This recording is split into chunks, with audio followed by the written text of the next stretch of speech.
Bem, santos, agora chegamos ao Salmo 110. E o Salmo 110 nos apresenta a revelação mais elevada de Cristo. Portanto, precisamos da misericórdia do Senhor e buscá-lo por espírito de sabedoria e revelação. Este Salmo, santos, de apenas 7 versículos que eu gostaria de ler para vocês antes de entrarmos nele. Salmo 110, se vocês quiserem acompanhar, seria bom. Disse o Senhor ao meu Senhor: assenta-te à minha direita, até que eu ponha os teus inimigos debaixo dos teus pés. O Senhor enviará de Sião o cetro do seu poder, dizendo: domina entre os teus inimigos. Apresentar-se-á voluntariamente o teu povo no dia do teu poder, com santos ornamentos, como o orvalho emergindo da aurora, serão os teus jovens. O Senhor jurou e não se arrependerá. Tu és sacerdote para sempre, segundo a ordem de Melquisedeque. O Senhor à tua direita, no dia da sua ira, esmagará os reis. Ele julga entre as nações, enche-as de cadáveres. Esmagará cabeças por toda a terra. De caminho bebe na torrente e passa de cabeça erguida. Neste Salmo, santos, o que vemos é que Cristo é o Rei, o sacerdote, o guerreiro, o vitorioso e aquele que bebe. Veremos isso quando passarmos por esse Salmo, versículo por versículo.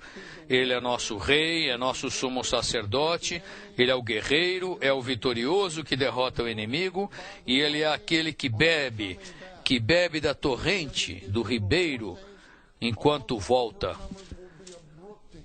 Todos os vencedores serão uma torrente, um ribeiro para ele. Quando ele voltar para os seus vencedores, eles lhes serão como um ribeiro que o refresca em sua volta. Então, ele é o rei, o sacerdote, o guerreiro, o vitorioso e aquele que bebe em sua volta. Agora, o algarismo romano número 1 diz, o algarismo romano 1 diz: Deus fez Cristo sentar-se à sua direita. O versículo diz: o Senhor disse ao meu Senhor: assenta-te à minha direita até que eu ponha teus inimigos debaixo dos teus pés. Então, essa palavra que se refere a Cristo em sua ascensão foi citada diretamente mais de 20 vezes no Novo Testamento e indiretamente aproximadamente outras 20 vezes. O que eu gostaria que nos impressionasse, e esse será um ponto que veremos mais adiante, é que o Senhor Jesus citou esse versículo diretamente em Mateus 22. O que eu gostaria de fazer é dar um pano de fundo para vocês aqui. Nesse pano de fundo, antes dele citar esse versículo, você tem aí os principais dos sacerdotes, os anciãos, os fariseus, os herodianos e um doutor da lei. Todos eles fizeram perguntas insidiosas, malignas para o Senhor, a fim de apanhá-lo numa armadilha com as suas perguntas. Mas é claro, sabemos que as perguntas deles, as respostas do Senhor foram tremendas, estupendas, maravilhosas. Perguntaram para ele quanto à sua autoridade, fizeram perguntas para ele quanto à política e fizeram perguntas para ele quanto à fé fundamental e fizeram-lhe uma pergunta quanto à lei. Eu já compartilhei isso antes, irmãos e irmãs, mas há um amado irmão, um irmão muito amado no nosso meio, que estava lendo essas 4 perguntas. Foi a primeira vez que ele leu o Novo Testamento. Ele era um incrédulo e estava lendo essas perguntas sobre a autoridade de Cristo, sobre política, sobre a crença fundamental e sobre a lei. E enquanto ele lia essas perguntas sobre a autoridade de Cristo, sobre política, sobre a crença fundamental e a ressurreição, sobre qual era o maior mandamento, ele lia as perguntas e lia as respostas e falava, poxa, que tremendo, como ele respondeu dessa maneira. Aí ele lia outra pergunta e Cristo respondia de outra maneira. E então, por fim, ele disse para si mesmo, ele leu uma pergunta e falou, como que o Senhor vai sair dessa? E ele leu e Cristo respondeu e ele disse, Senhor, eu creio, e foi salvo. Não é maravilhoso isso? É absolutamente maravilhoso. Para dar um exemplo a vocês de uma dessas perguntas,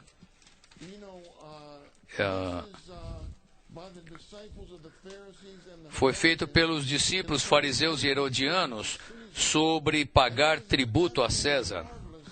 E a resposta foi absolutamente maravilhosa. Eu queria que vocês ficassem impressionados com isso. Disse, os fariseus deliberaram em conselho como o apanhariam em alguma palavra. E enviaram-lhe os seus discípulos juntamente com os herodianos, dizendo, Mestre, sabemos que és verdadeiro e ensinas o caminho de Deus em verdade, e não te importas com quem quer que seja, pois não olhas a aparência dos homens. Falaram isso para bajulá-lo, a fim de pegá-lo numa armadilha.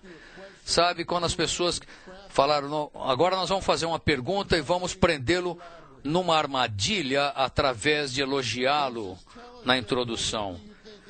E aí falaram, dize-nos, pois, que te parece? É lícito pagar tributo a César ou não?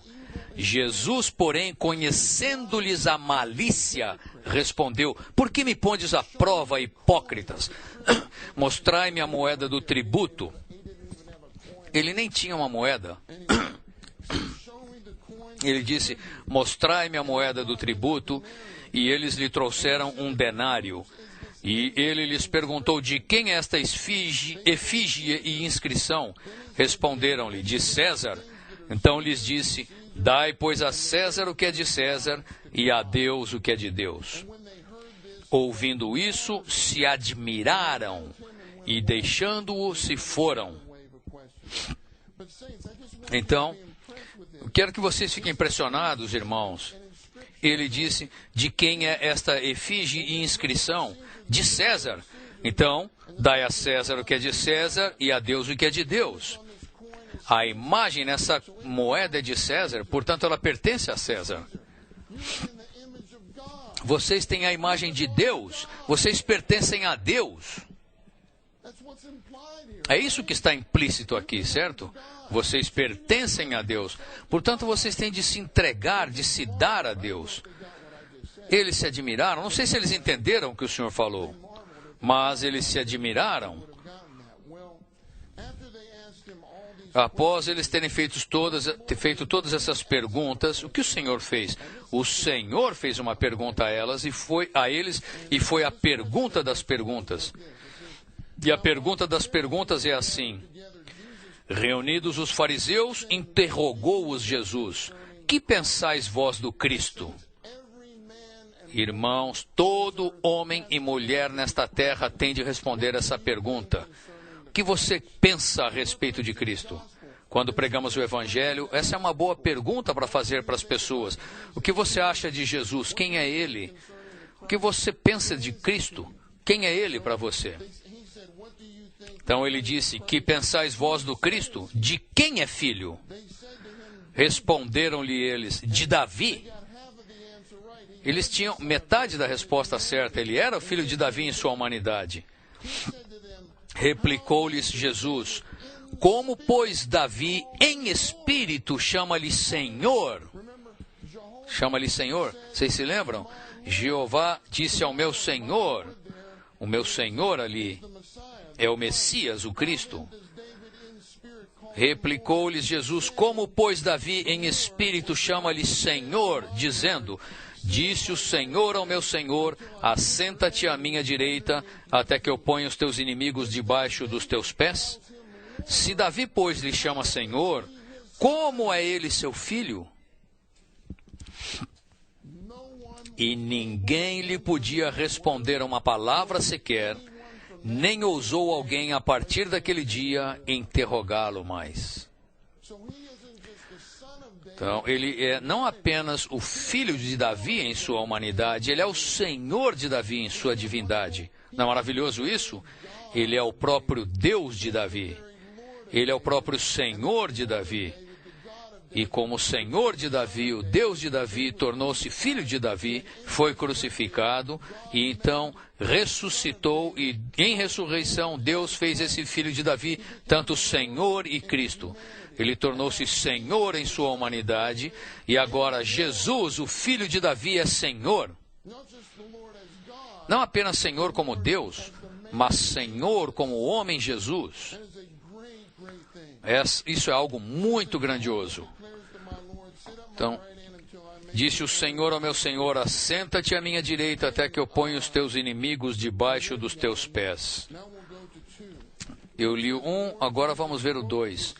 O Senhor Jesus citou esse versículo para revelar sua divindade como Senhor de Davi. Já falamos isso. O lugar mais elevado do universo está à direita de Deus. E Jesus está à direita de Deus. Eu gostaria de enfatizar isso. Jesus está à direita de Deus. Primeiramente, deixa-me dizer o seguinte. Eu compartilhei isso quarta-feira à noite, mas eu gostaria de repetir. Um versículo que não temos aqui é Apocalipse 22, 1 e 2a. O que nós vemos aí em Apocalipse 22, 1 e 2a? Vemos Cristo como Rei nesses versículos. Porque o que você tem aí é o trono de Deus e do Cordeiro. E, de acordo com Apocalipse 21, 23, o Cordeiro é a lâmpada e Deus está nele como a luz. O trono não é um sofá, não é uma poltrona. O Deus não está sentado aqui, não é um sofá, o Deus sentado aqui e o Cordeiro aqui. O Cordeiro é a lâmpada e Deus está no Cordeiro como a luz. O que você tem no trono é aquele que resplandece, Deus como aquele que resplandece através do Cordeiro, e o Cordeiro é o Redentor, certo? Então, isso está de acordo com a nossa experiência. Eu vou falar que aquilo que vemos está de acordo com a nossa experiência. Você tem aquele que resplandece, você tem o Redentor. Então, ele é aquele que reina, porque ele está no trono. Ele é aquele que é o rei, que tem o encabeçamento, o senhorio. E saindo do trono há um rio de água da vida. Portanto, ele é aquele que supre. E crescendo de ambos lados do rio está a árvore da vida. E sai do rio de água. O rio de água da vida sai do trono. Portanto, ele é aquele que flui. E crescendo em ambos lados daquele rio está a árvore da vida, portanto, ele é aquele que supre. Portanto, santos, quando voltamos nosso coração ao Senhor em nosso espírito, ele é aquele que resplandece, que brilha em nós. E quando ele brilha em nós, ele é aplicado a nós como o Redentor. E estamos sob o seu resplandecer, nós o tomamos como nossa oferta pelo pecado e oferta pelas transgressões, e temos a aplicação do seu sangue precioso a todos os nossos pecados e transgressões. Temos a aplicação do seu pecado, do seu ser, a nossa natureza pecaminosa, aos pecados em nossa conduta. Portanto, ele é aquele que brilha, é o Redentor.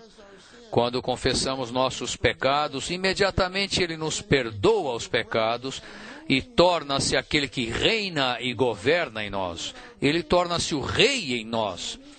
E quando ele se torna o rei em nós, ele se torna aquele que flui em nós.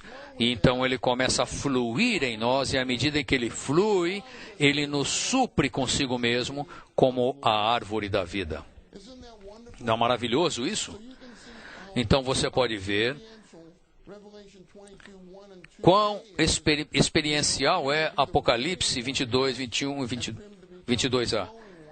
Primeiro, ele é aquele que brilha, que reina, que flui, que nos supre, sendo aquele o Redentor, o que reina, o que flui e o que supre.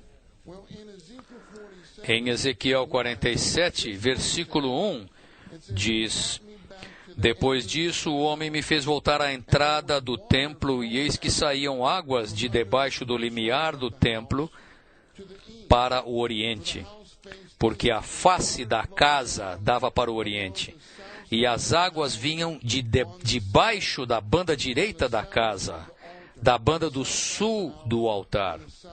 Da banda do sul do altar.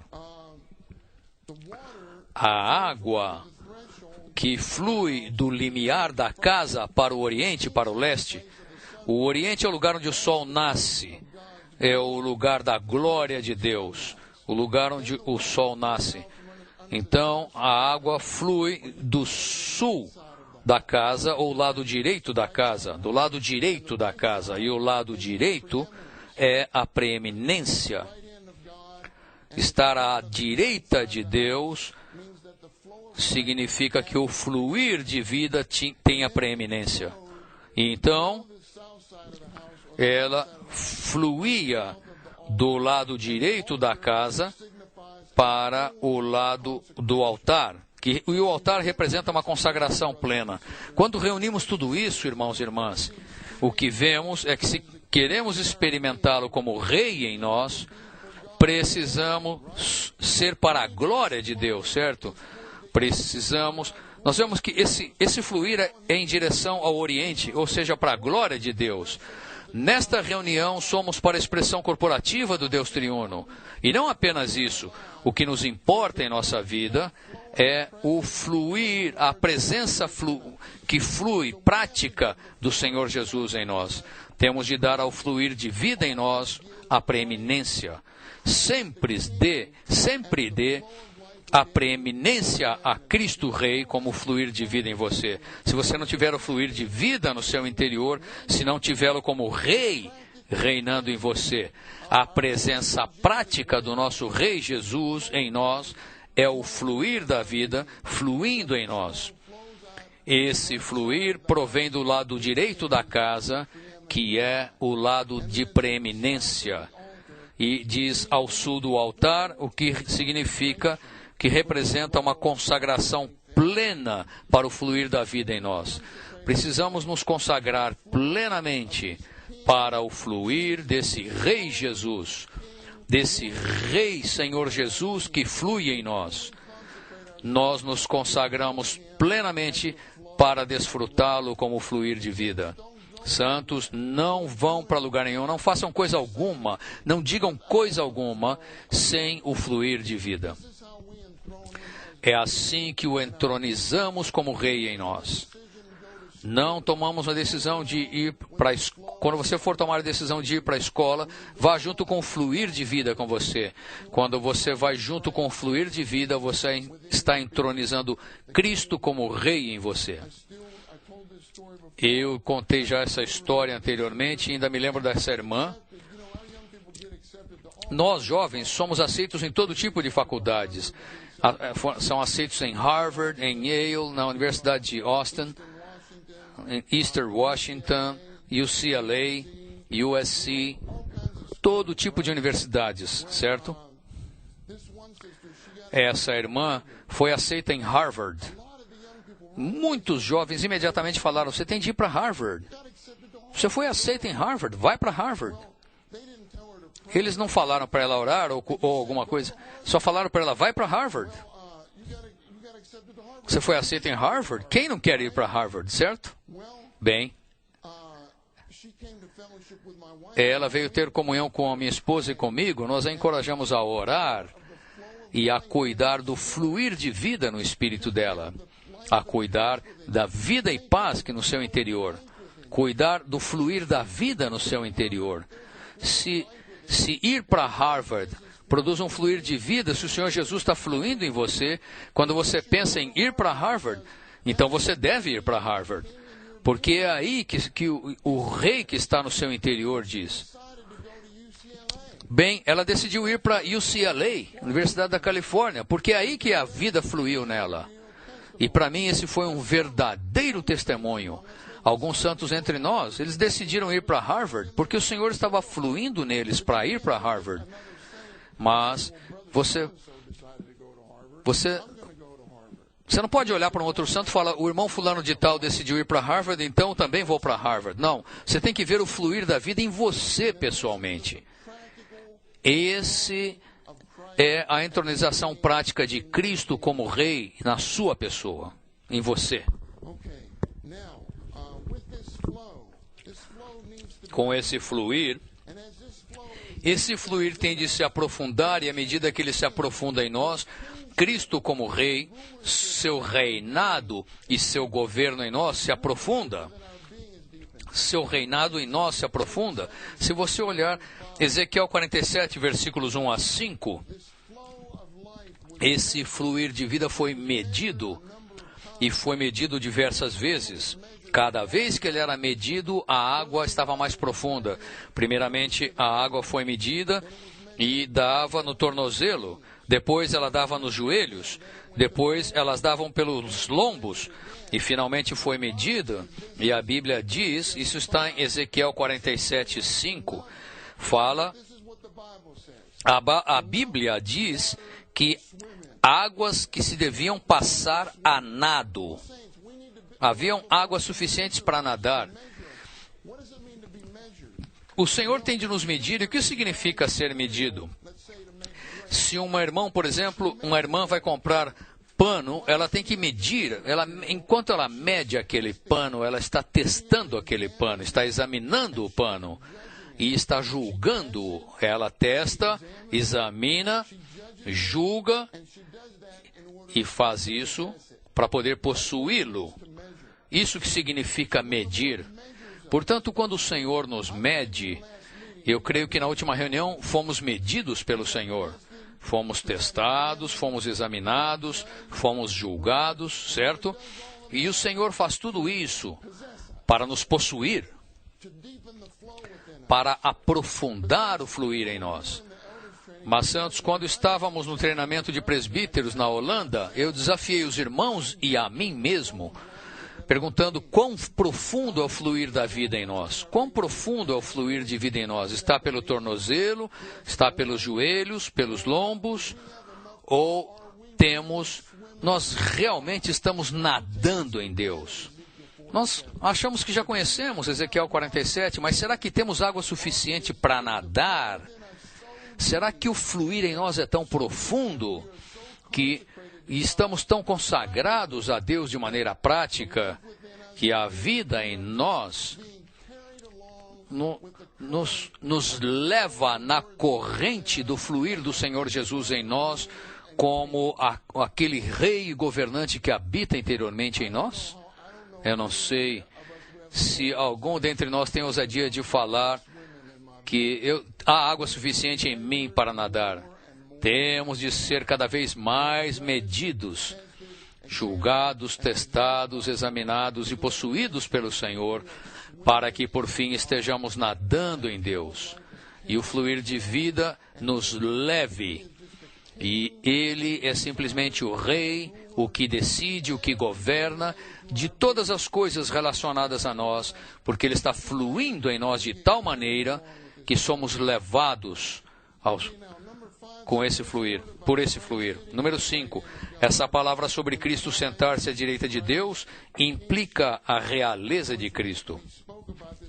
É claro, falamos sobre isso na primeira sessão, Salmo 80, 17, ele falou, seja a tua mão sobre o homem da tua destra, da tua direita, sobre o filho do homem a quem fortaleceste para ti mesmo. A mão de Deus, o homem da mão direita de Deus é Cristo. E a mão de Deus está exaltando, está guiando. A mão de Deus está guiando, orientando. A mão de Deus está dirigindo. A mão de Deus está fazendo com que o homem haja. Portanto, a mão de Deus estar sobre o homem da sua destra significa que ele está guiando Cristo, dirigindo-o, orientando-o, exaltando Cristo e fazendo com que Cristo haja em nós, para que nós lhe demos a preeminência em todas as coisas em nós, como o nosso rei que habita interiormente. Ele é o nosso rei.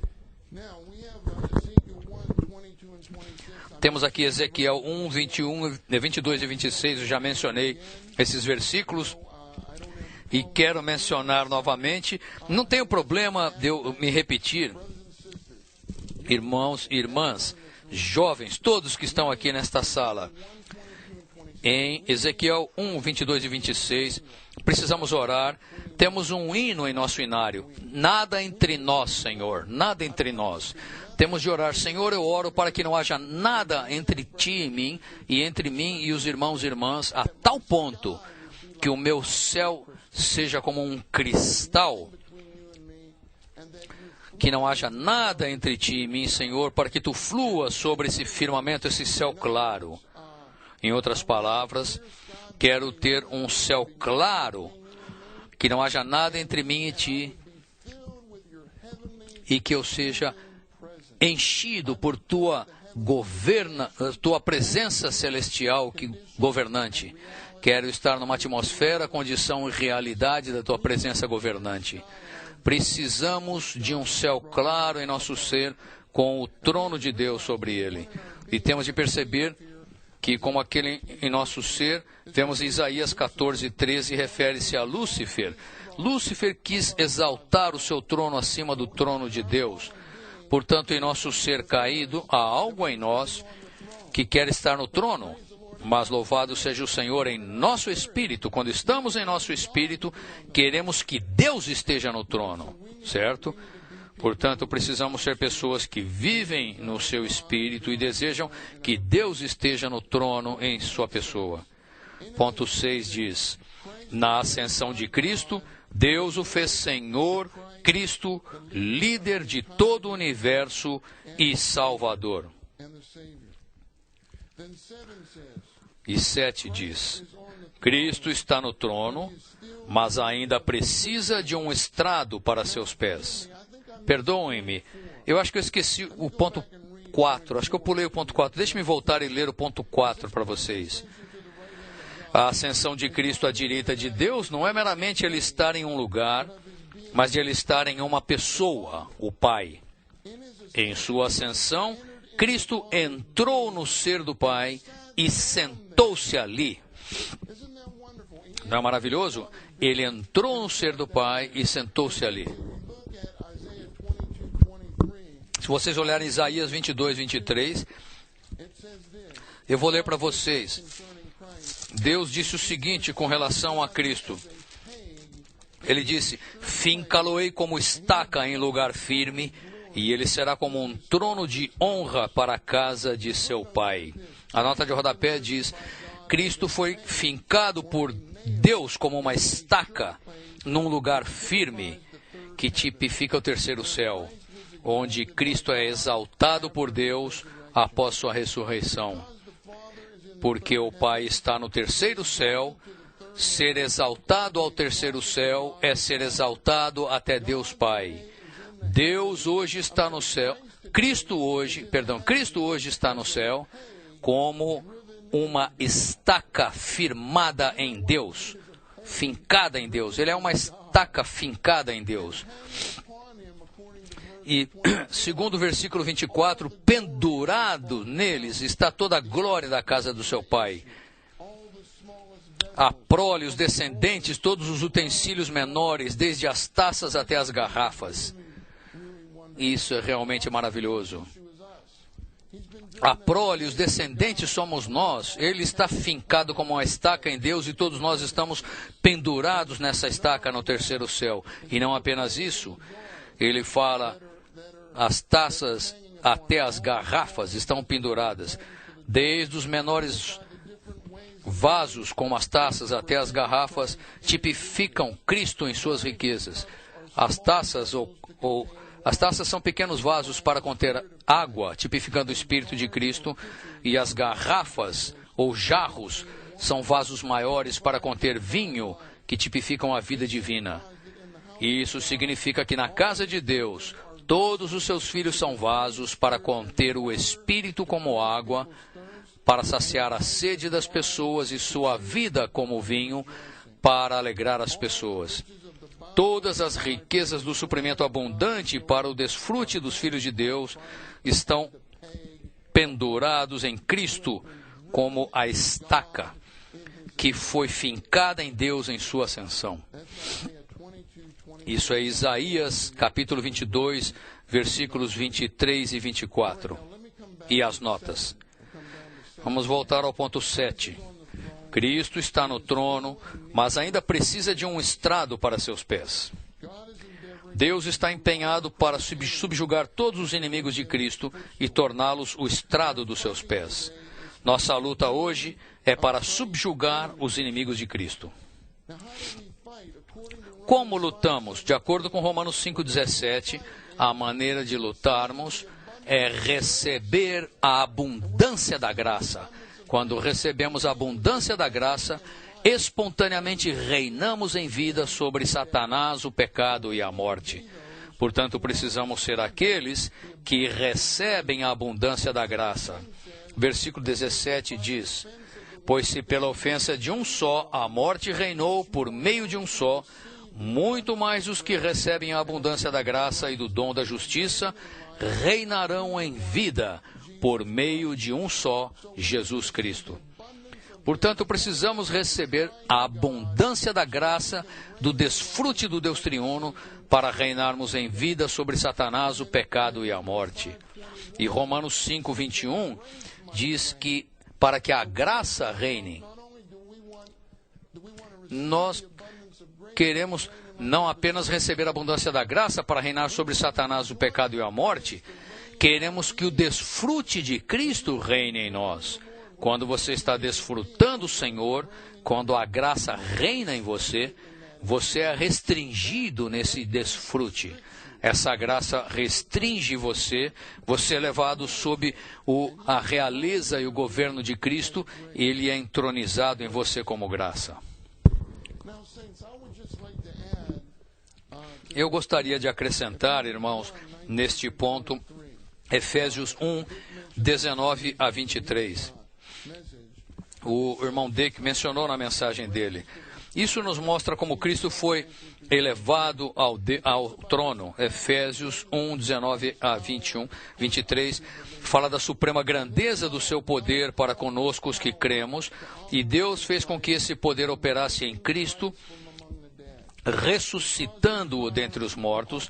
Ele fez com que esse poder operasse em Cristo, sentando Cristo à sua direita nos lugares celestiais, nas regiões celestiais. Ele fez com que esse poder operasse em Cristo, colocando todas as coisas debaixo dos pés de Cristo, e fez com que esse poder operasse em Cristo, dando a Cristo ser cabeça sobre todas as coisas à igreja.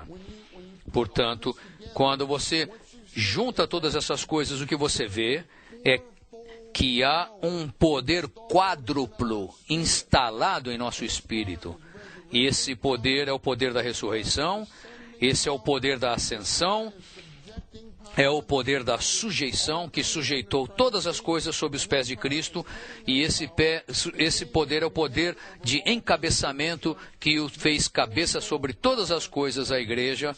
Esse poder quádruplo foi instalado em nosso espírito.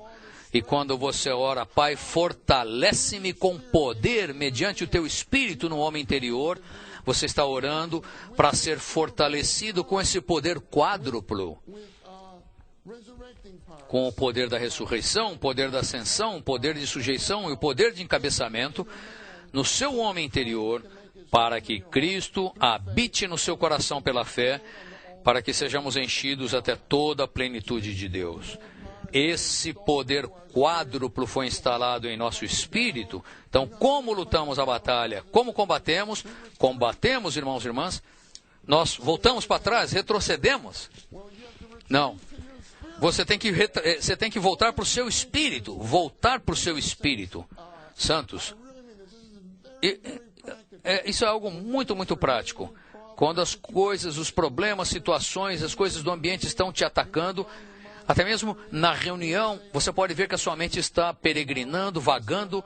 Você fala, poxa, daqui em menos de 1h30 essa reunião terá terminado, eu posso ir para casa, dormir. E aí começa a vir esse tipo de pensamento em você. Você precisa falar: Senhor, eu volto para o meu espírito.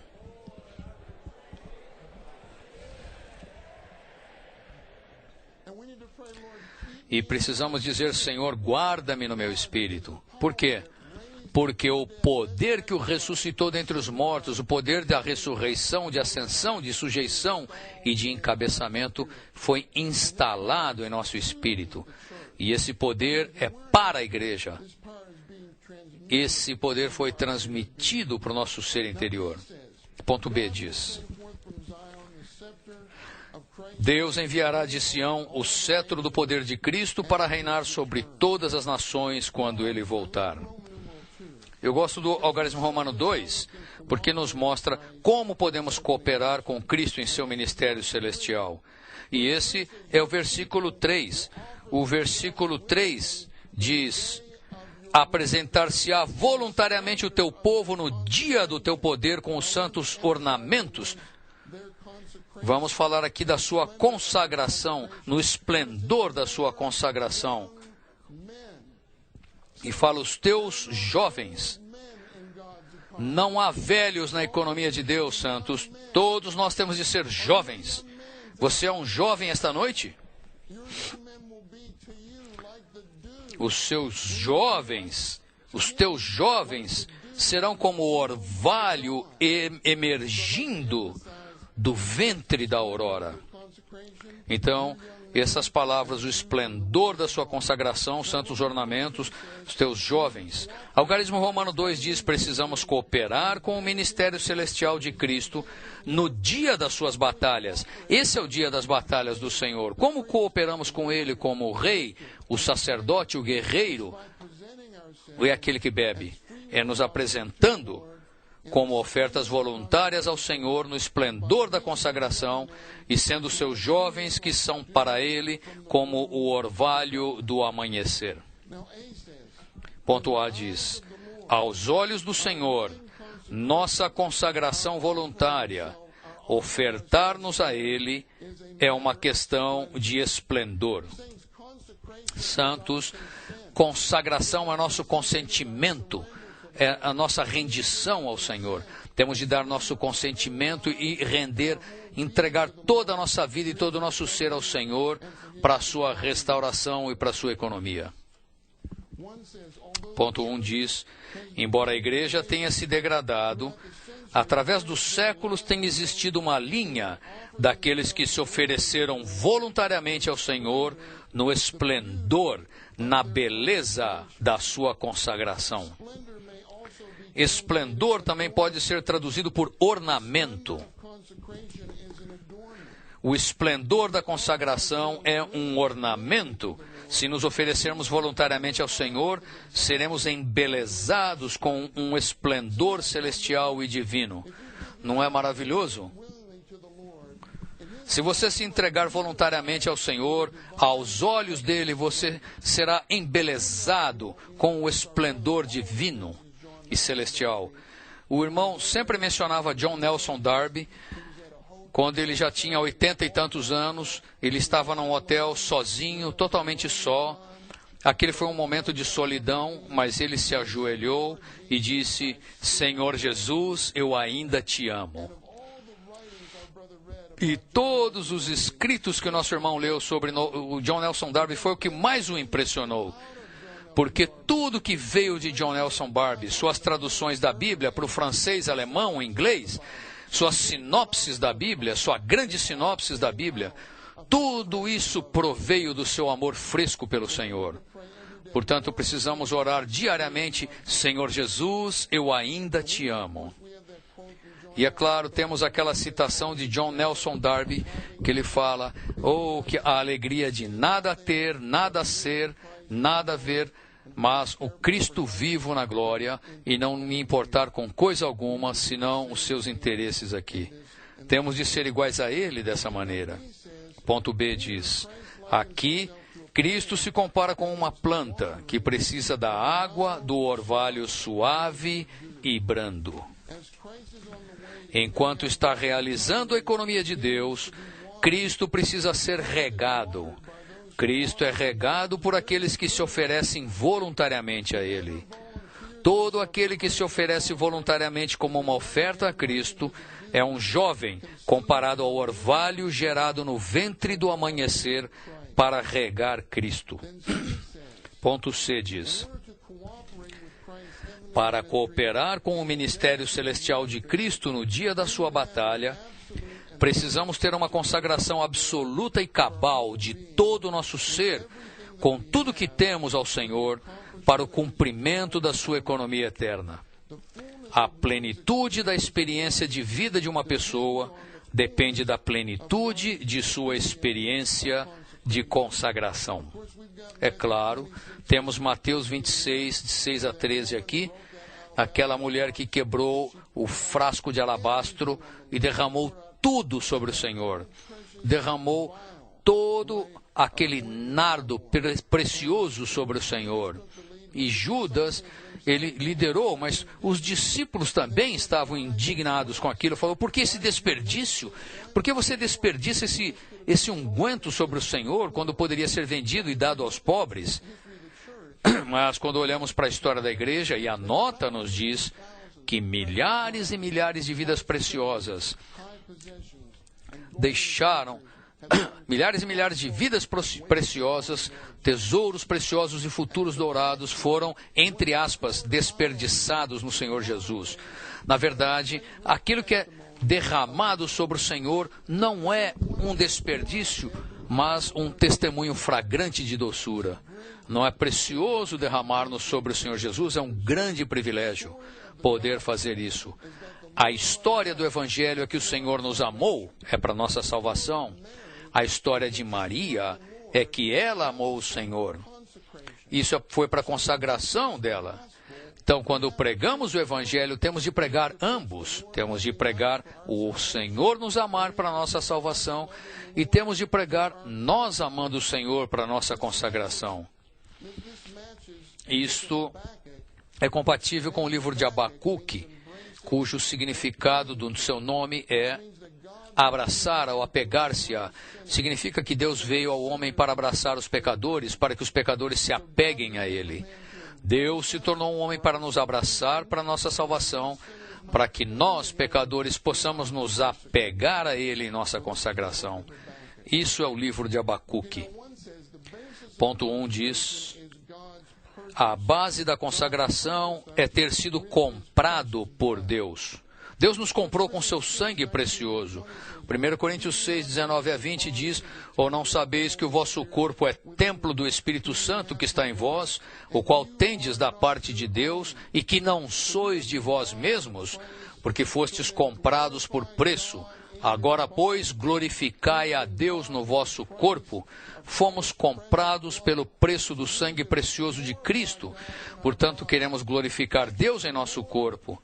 Na verdade, o Senhor, nosso espírito, alma e corpo, todos pertencem ao Senhor. Diariamente, 1 Tessalonicenses 5:23 diz: e o Deus da paz, o próprio Deus da paz vos santifique em tudo, e o vosso espírito e alma e corpo sejam conservados íntegros e irrepreensíveis na vinda do nosso Senhor Jesus Cristo. Precisamos consagrar nosso espírito a Ele para contatá-lo, para recebê-lo e adorá-lo. Precisamos consagrar nossa alma a Ele para desfrutá-lo e expressá-lo. E precisamos consagrar nosso corpo a Ele para glorificá-lo e engrandecê-lo. Precisamos fazer isso todos os dias.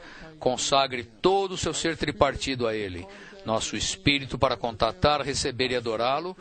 Nossa alma para desfrutá-lo, expressá-lo. E nosso corpo para glorificá-lo e engrandecê-lo. Porque fomos comprados pelo seu sangue precioso. A motivação da consagração é o amor de Deus. Primeiramente, Deus nos comprou, é a base da consagração. Mas a motivação da consagração é o amor de Deus. E aí que ganhamos a doçura da nossa consagração, a intensidade da nossa consagração, a vitalidade da nossa consagração. É por isso que temos de orar: Senhor, constrange-me com teu amor. Temos esse hino em nosso hinário, e há uma linha que fala Oh, amor que flui. Teu amor poderoso, Senhor, me constrange. E essa onda do amor, oh, onda de amor, flui. Nós temos de orar isso, Senhor, eu me abro para Ti, Senhor. Oh, tsunami de amor, flui para dentro de mim. Quando essa onda de amor flui para dentro de você, você tem que ir junto com ela, certo? E consagrar toda a sua vida ao Senhor. A motivação da consagração é o amor de Deus. O significado da consagração é ser um sacrifício. Romanos 12:1 diz que apresentamos nosso corpo como sacrifício vivo. Números 28, 2 e 3 referem-se à oferta queimada, o holocausto. Em Números 2 e 3, Deus diz: a minha oferta, a minha comida de ofertas pelo fogo, com um aroma agradável para mim, me serão dados como um holocausto contínuo. O holocausto torna-se a comida de Deus. A comida do homem satisfaz o homem. A comida de Deus é aquilo que satisfaz a Deus. Quando tomamos Cristo como nosso holocausto, nossa oferta queimada, nos tornamos identificados com Ele e nos tornamos comida para a sua satisfação. Em outras palavras, nossa consagração para Deus é para a satisfação e o desejo de Deus, para edificar o corpo e preparar a noiva para ele trazê-lo de volta à terra. Para isso é que é a nossa consagração, para a satisfação dele. Ponto 4 diz: o propósito da consagração é deixar Deus trabalhar em nós para podermos trabalhar para ele. Não é que nós trabalhamos primeiramente para Deus. Temos de deixar Deus primeiramente trabalhar em nós, certo? Então podemos trabalhar para Deus. Filipenses 2, 12 e 13. Na verdade, versículo 13 fala que Deus é quem opera em vós tanto o querer como o realizar para o seu bom prazer. Novamente, Paulo está dizendo aos filipenses: vocês têm de perceber que Deus que está operando em vocês. É Deus quem opera em vós tanto o querer para o seu bom prazer, como o realizar para o seu bom prazer. Vocês têm de permitir que Deus opere em vocês, para que vocês escolham o bom prazer de Deus e trabalhem para o bom prazer de Deus. Esse é o propósito da consagração. O resultado da consagração é abandonar nosso futuro. Nosso único futuro é o próprio Deus. E, santos, o destino daquele holocausto, quando você o oferece no altar, a oferta queimada torna-se cinzas. Quando você se consagra a Deus, o seu destino é tornar-se cinzas. Você pode falar louvado seja o Senhor para isso? Bom, você vai falar louvado seja o Senhor depois que eu compartilhar o que significa se tornar cinzas. Levítico 6, 10 a 13, fala que o sacerdote colocava aquelas suas roupas de linho e leva as cinzas consumidas pelo fogo no altar e devem ser colocadas do lado do altar. Ele então tira suas vestes e veste outras vestes e as leva para fora do acampamento, para um lugar limpo. Essas cinzas eram muito sagradas para Deus. Quero ler algo para vocês a partir do ministério. Está no Estudo Vida de Levítico, páginas 210 e 211. Os versículos que eu li para você, ele fala: isso significa, aos olhos de Deus, o resultado do nosso holocausto, da nossa oferta queimada, é altamente considerado, é fino, puro e limpo. Ao levar essas cinzas para fora do acampamento, o sacerdote trocava de roupas e isso nos mostra que devemos ter uma alta consideração como o resultado do nosso holocausto. Se você se tornar tempo integral, todos devemos ser de tempo integral, quer você trabalhe ou não, quer você... Temos de tornar-se um tempo integral, é nos oferecer para Deus como oferta queimada. Quanto a isso, deve haver um resultado. Devemos considerar esse resultado e não desprezá-lo ou considerá-lo insignificante. O resultado de sermos uma oferta queimada, um holocausto, será algo que leva a cabo a economia neotestamentária de Deus. O que fazemos como tempo integral não é meramente pregar o Evangelho para salvar pecadores, estabelecer igrejas locais, ensinar a Bíblia ou ajudar as pessoas a crescer em vida e verdade. O que fazemos deve resultar na edificação do corpo de Cristo, que é uma miniatura da Nova Jerusalém vindoura. O que estamos fazendo é, na verdade, extraordinário. Mas para as pessoas do mundo não é nada. Para eles, o que estamos fazendo é cinzas. Contudo, Deus tem elevada consideração com essas cinzas. Por fim, essas cinzas tornar-se-ão a Nova Jerusalém. Você já percebeu que as cinzas, o resultado do holocausto, se tornará a Nova Jerusalém? Será a Nova Jerusalém vindoura? Eu percebo isso e creio nisso. Eu vejo que eu estarei lá e o que eu faço será parte daquela cidade. A Nova Jerusalém é nosso destino. Como as cinzas da oferta queimada do holocausto se tornam a Nova Jerusalém, as cinzas indicam o resultado da morte de Cristo que nos leva a um fim. Isso são cinzas. Mas a morte de Cristo nos introduz em ressurreição. Em ressurreição, as cinzas tornam-se materiais preciosos, ouro, pérolas e pedras preciosas, para a edificação da Nova Jerusalém. Os três materiais preciosos provêm da transformação das cinzas. Quando somos levados a nos tornar cinzas, somos introduzidos na transformação do Deus triuno. Não é maravilhoso? Isso é o resultado da nossa consagração. Esses versículos prosseguem dizendo que o fogo no altar continuará queimando, ele não deve terminar. E o sacerdote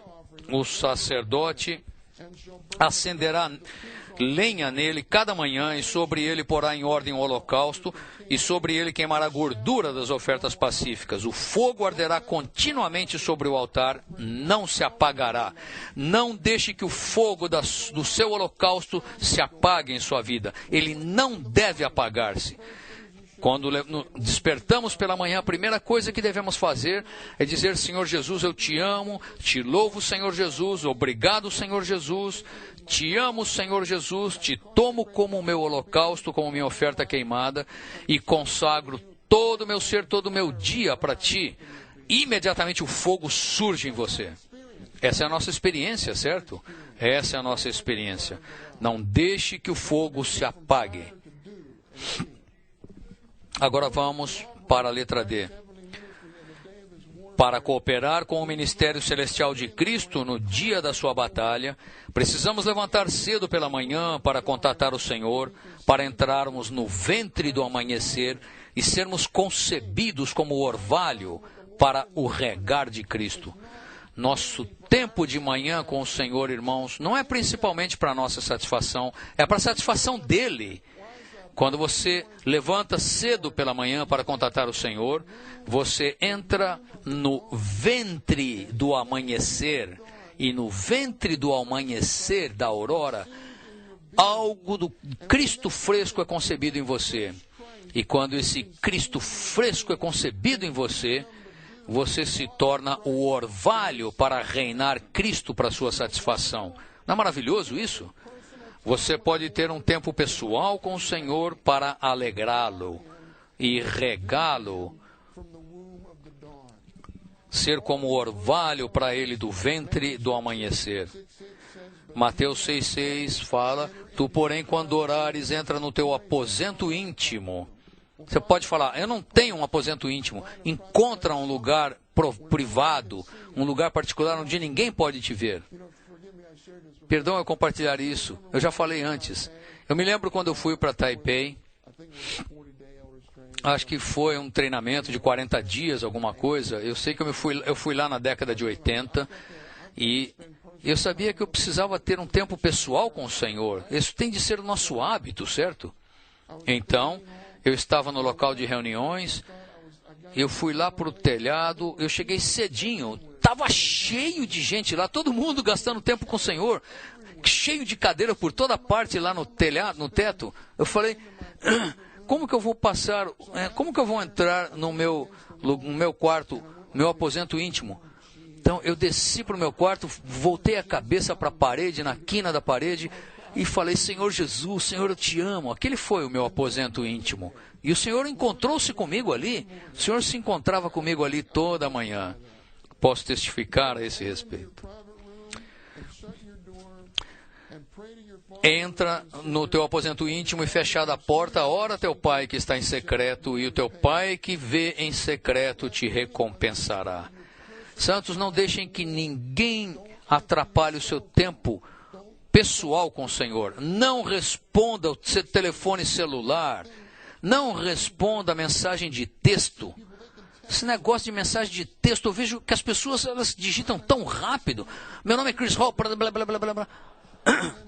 E eu sempre digo, se houvesse celular e mensagem de texto quando Jesus estava com os discípulos, nós iríamos perder vários dos evangelhos, muito do que está no evangelho, certo? Não, pera um pouco aí que eu vou atender o telefone, é terrível. Mateus de 5 a 7 teríamos perdido, certo? Que eles estão ali digitando mensagem de texto, esqueçam isso. Desliga o seu telefone, desliga tudo. Você quer gastar um tempo com o Rei dos Reis. Eu já falei para vocês, eu decidi ter um tempo adicional com o Senhor. Eu falei para minha esposa, se tocar o telefone, pegue um recado. Eu estava na minha sala, tocou o telefone imediatamente depois de eu ter falado para ela. Ela bateu a porta e eu não fiquei bravo, louvado seja o Senhor. Eu falei, que foi, Ruth? Qual é o problema? Ela falou, é interurbano. Ela falou, é interurbano, deve ser importante. Eu deixei o meu tempo com o Rei dos Reis. E aí a pessoa lá falou, é da companhia de construção Ed Marks? É da construtora Ed Marks? Por acaso eu tenho cara de construtora? Isso foi o diabo, era o diabo. Eu digo para vocês, me chamando interurbano.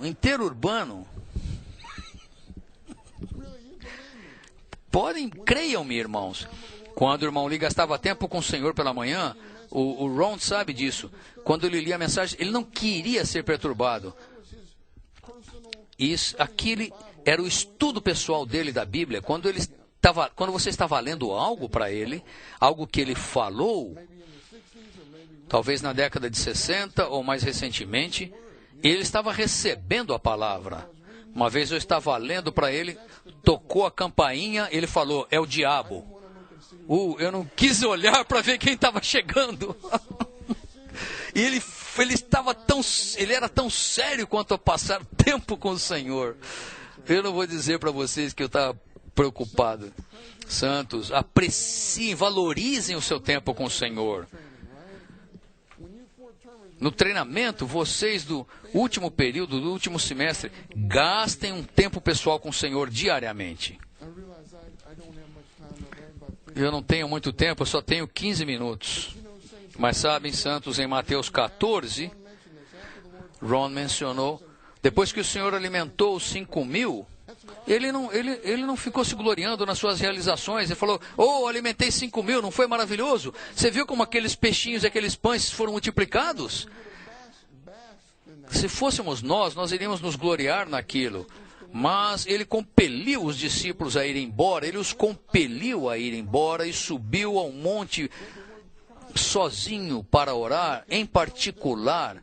E ele os compeliu a ir embora para que ele pudesse ter mais tempo para orar, em particular ao Pai. Essa é a pessoa que está em você. Ele quer gastar mais tempo em você para orar, em particular ao Pai. E ele fez isso para que pudesse ser absolutamente um com o Pai em sua humanidade, para levar a cabo, realizar e expandir o reino dos céus na terra. Você pode ler a nota de rodapé, ela fala isso de maneira maravilhosa.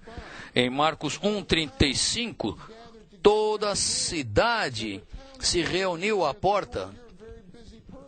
Se toda a cidade se reunir à porta, você estará muito ocupado, certo? Mas o que fala ali? Que tendo se levantado muito cedo, estando ainda escuro, saiu e foi para um lugar deserto e ali orava. E o versículo seguinte diz que ele estava nesse lugar orando e as pessoas tiveram que procurá-lo, procuravam-no diligentemente, Simão, os que com ele estavam. E aí falaram para eles, tem muita gente aí à porta, ele falou, vamos para outro lugar. Eu não sou governado pelas multidões, sou governado pelo meu tempo com o Pai. Precisamos ir para outro lugar para pregar o Evangelho a todas estas vilas. Ponto E diz, para cooperar com o ministério celestial de Cristo no dia da sua batalha, precisamos ter uma vida de altar e de tenda, mantendo-nos vazios, abertos, vigorosos, avivados e jovens com o Senhor para o seu novo mover. Precisamos ser esvaziados e aliviados em nosso espírito, na profundeza do nosso ser, para receber Cristo como a realidade do reino dos céus. Eu vou só ler isso aqui, espero que a leitura seja rema para nós. Precisamos ser vasos abertos. Santos, não deixem que esses pontos passem. Mesmo quando estiver lendo, orem esses pontos para que eles se tornem sua realidade. Fala, Senhor, faz de mim um vaso aberto.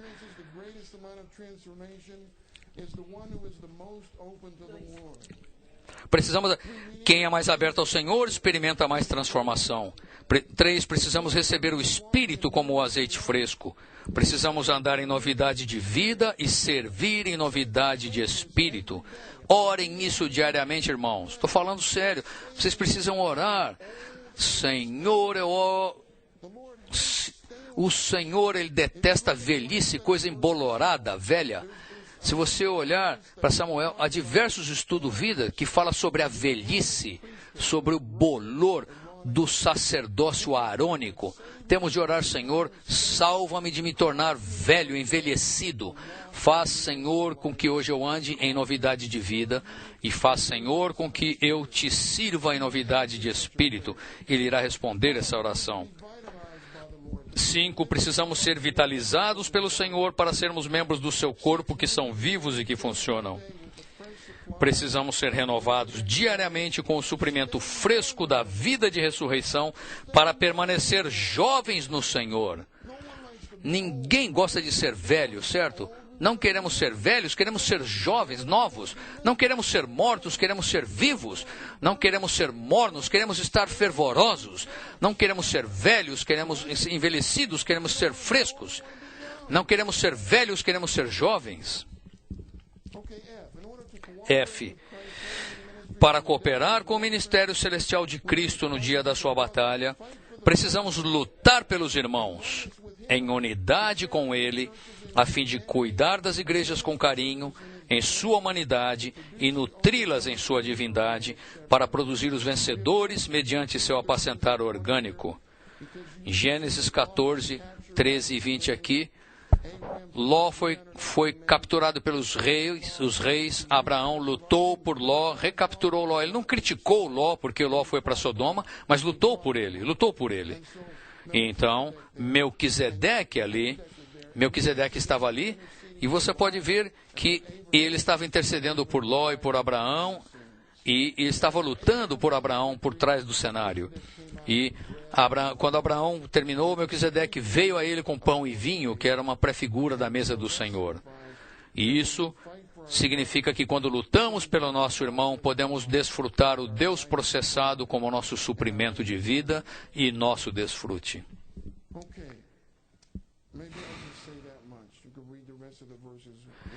Eu vou falar só isso, vocês podem ler o restante dos versículos quando chegarem em casa.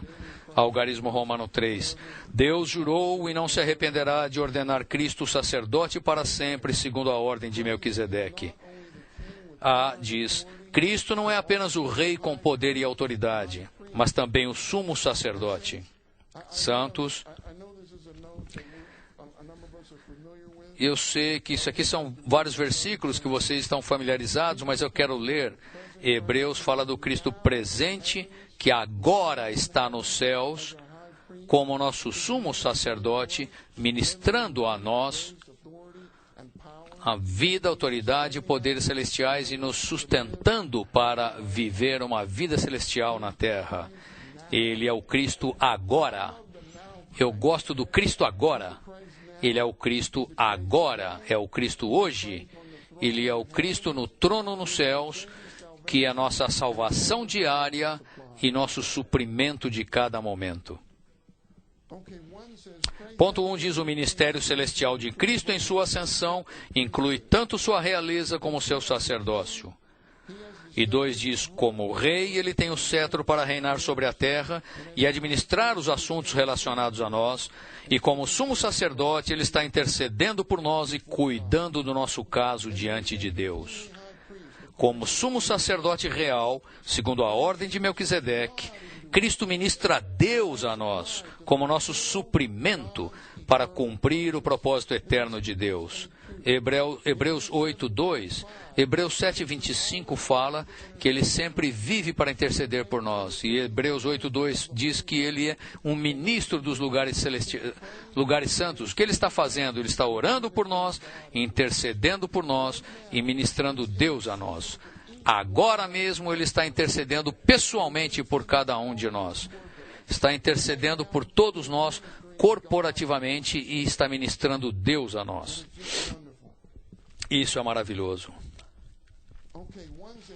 1 diz: em seu ministério terreno, Cristo foi um sumo sacerdote segundo a ordem de Arão para remover o pecado. Depois, em seu ministério celestial, Cristo foi designado sumo sacerdote segundo a ordem de Melquisedeque, não para oferecer sacrifícios pelo pecado, mas para ministrar-nos o próprio Deus, que foi processado pela encarnação, viver humano, crucificação e ressurreição, representado pelo pão e vinho, como nosso suprimento de vida para sermos totalmente salvos. Como sumo sacerdote, Cristo cuida das igrejas com carinho em sua humanidade e as nutre em sua divindade com seu amor divino. Agora chegamos ao algarismo romanos 4 e 5, os últimos 2 algarismos romanos. Cristo, que é o Senhor, Adonai, e que está à direita de Deus, esmagará os reis no dia da sua ira, quando voltar com seus vencedores, e julgará entre as nações por toda a terra. Daniel 2, 34 e 35, você vê uma grande imagem humana ali. E aquela grande imagem humana é feita de ouro, prata, bronze, ferro, e os pés são parte de ferro e parte de barro. Não vamos entrar em todos os detalhes. Isso representa o Império Babilônio, o Império Medo-Persa, o Império Grego e o Império Romano. E, por fim, o Império Romano reavivado com os 10 reis e o Anticristo como os 10 chifres. E uma pedra cortada sem ajuda de mãos vem do céu, que essa pedra não é apenas Cristo, mas é Cristo com a sua noiva vencedora. Essa pedra vem e esmaga, esmiuça os pés daquela imagem humana, e aquela imagem humana, ela é esmiuçada em pedacinhos e ela se torna pó e não se acha mais nenhum sinal dela. E aquela pedra torna-se uma grande montanha que enche toda a terra. E aquela grande montanha é o reino de Deus.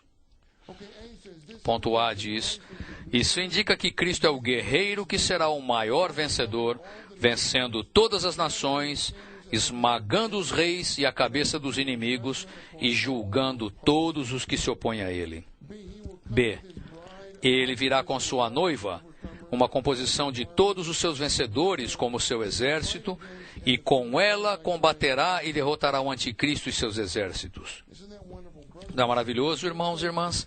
Se formos fiéis e nos tornarmos vencedores, todos iremos visitar Israel, todos estaremos lá na batalha de Armagedon, e veremos a besta, o anticristo, e o falso profeta, o trono, serem lançados no lago de fogo.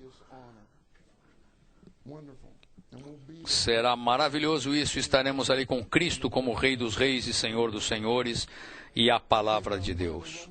Finalmente, algarismo Romanos 5. Cristo no caminho beberá do ribeiro e passará de cabeça erguida triunfantemente. O ribeiro significa os vencedores. Como Cristo vai à frente, lutando até o fim, ele precisará de água para beber e essa água serão os vencedores. Cristo ter a cabeça erguida é um sinal de sua vitória, seu triunfo, ao vencer os inimigos. Para os inimigos, Cristo é vitorioso, mas para nós, Ele é o que bebe. Neste salmo, vemos Cristo como Rei, sacerdote, guerreiro, vitorioso e aquele que bebe, aquele que há de vir. Louvado seja o Senhor!